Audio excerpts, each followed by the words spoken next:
Welcome back to the Pawn News Network. And hey, can you hold the camera straight? We're live. Thank you. Now, it has been a hot minute since the last Pawn News episode, and we feel that it would now be better than ever to catch everyone up to speed on all of the Pawn's goings-on. From east to west, to the north and south, from the peaks of the mountains and the depths of the oceans, we've got a lot of ground to cover. So don't forget to pack your snorkel, folks, because we're diving into this week on the Pond. Since episode 1, the Pond has expanded to a new dimensional frontier in the form of the Nether, a perilous, smoldering hellscape where one person's treasure could be another person's demise. With the power of Incendium and Young's Better Fortresses, the Nether has been given some cool new sights and biomes, giving the eyes something new to look at when you're not fighting against the giant sentient pyromanical marshmallows that call the Nether their home. Aside from using the Nether as a convenient shortcut for getting from point A to B, you can also toil away in the mines and hunt for netherite scrap, which you're gonna need if you want to make some of the sweetest fits this side of the server. I mean, just look at these armor sets. My wallet is drying up as we speak, folks.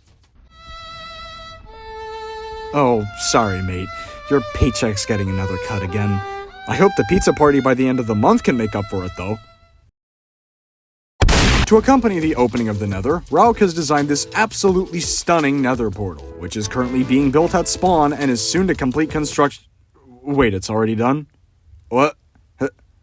I'm too old for this. However, despite all of these developments regarding the Nether, many players are still choosing to travel via the overworld, and we would like to report on all of the progress made in the world of transportation since our last episode to help anybody hoping to navigate through the pond the normal way.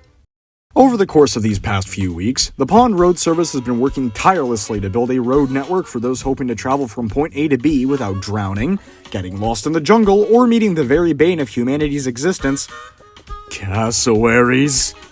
Helmed by Sarmat, along with the help of Deus Rexatron, Guy Smith, Memes the Kobold, and Pino, the service has been paving a plethora of roads to help make travel easier for us filthy landlubbers, with the latest connection being in the form of a proper road from Spawn to Nureveld.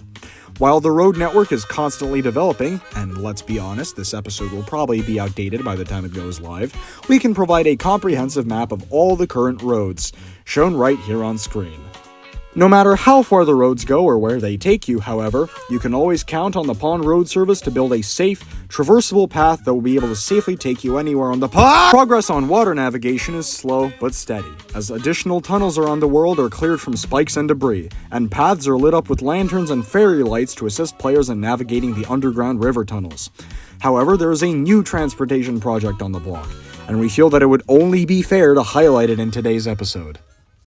The Pond is getting a brand new railway network, aiming to give you a new way to kick back and enjoy the Pond's sights on your regular commute to work at the Bone Factory. The Pond Central Railway is a group effort, currently being planned by Erica, Wilster 9000, and Spooks10... Wait, that's me. What the hell am I doing here? The railway plans on connecting Nureveld and Petrichor through Spawn, with the network expanding and developing over time, connecting additional settlements all across the pond. And rumor has it that Petrichor will be the first to receive a state-of-the-art central station, connecting itself up to the network as both the railway's headquarters and biggest stop on the line. Oh, one sec. Damn it, it should be somewhere around here. Let's see. Come on. Damn it, I never liked these things. They're so clunky. Fascinating stuff, I know. To get a better idea for what the future holds for the Pond's very own railway, we decided to interview one of the railway's builders, Wilster 9000, and see what he has to say. So, Wilster, what can you tell me about the Pond Central Railway? Well, the sole purpose of the railway is not just to link up one corner of the pond to the other, though it is certainly a priority. The aim of the railway is to reinforce a sense of community and unity between the people of the pond, by providing a fast, convenient, and free-to-use public service for everyone to make use of, while making the world feel properly connected and lived in. Aside from that, we want to provide an easy-to-use alternative to the roads and waterways that promotes trade and travel between settlements in the overworld, while being pretty to boot. Plus wait, aren't you like the project founder? What are you doing here? How do you think the railway could benefit the pond's economy? How'd you get in my house? Wait, I don't even have a house. Where am I? What am I doing here? Who are you? What an insightful interview, folks. Now, moving on from transportation, we would like to dive into this week's settlement spot...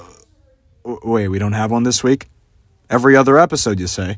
Cut to an intermission or something. God, they never. The Pawn tell me News about this Network stuff. will return after Do you these expect me messages. to realize that we don't have one this episode when it clearly says that we do?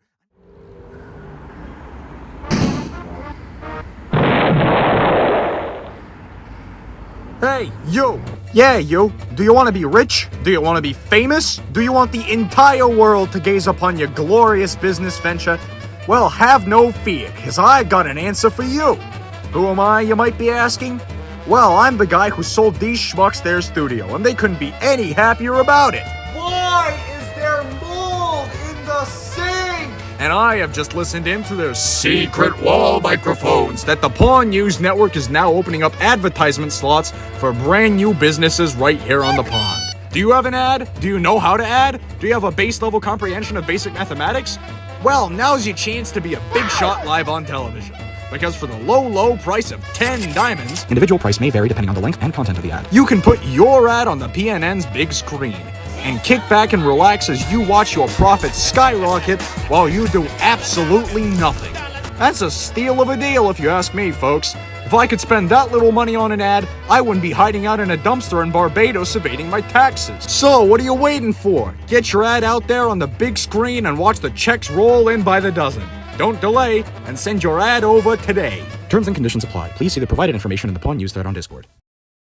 Welcome back to the show, everyone. Now, let me ask you an important question.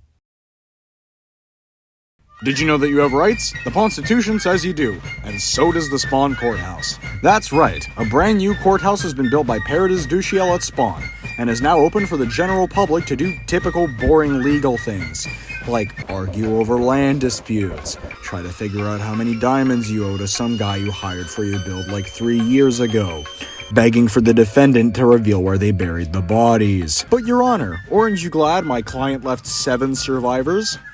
Plinko. What? I may not be a very good lawyer, but there are plenty of other players on the server who can lend you a helping hand for all your legal battles you're dealing with, like these lovely folks right here on screen. Additionally, the courthouse doubles as an auction house when the judge is on lunch break, giving the general public a place to buy and sell random junk they found at the bottom of their trash can for prices that would make a financial analyst blush. Your old armor, a tree sapling, these particular stones I found lying around in a random satellite base in Switzerland, sold to the guy whose wallet is suffering from chronic weight loss.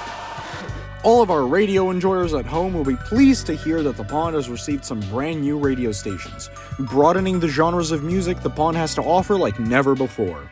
Channel 3 is still reserved for the Pond Radio, still accepting new music and jingles as always, but it now has 4 additional channels to supplement it. Midnight Pond Drive, operated by Hall, specializes in Japanese city pop tunes.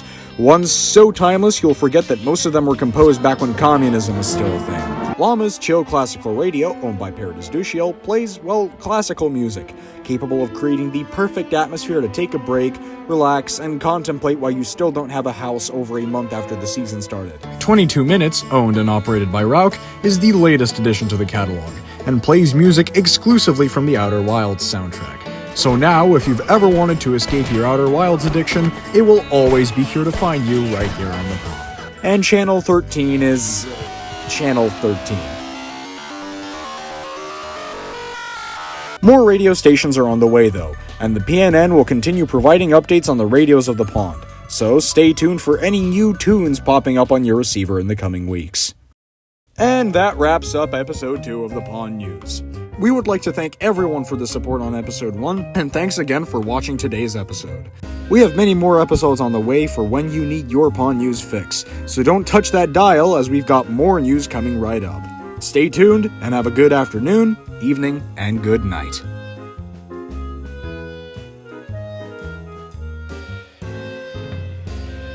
Who wanted a shout out, so I'm just gonna put this in here. Bye. I got a bucket of chicken. I'm gonna do what's called a pro gamer move.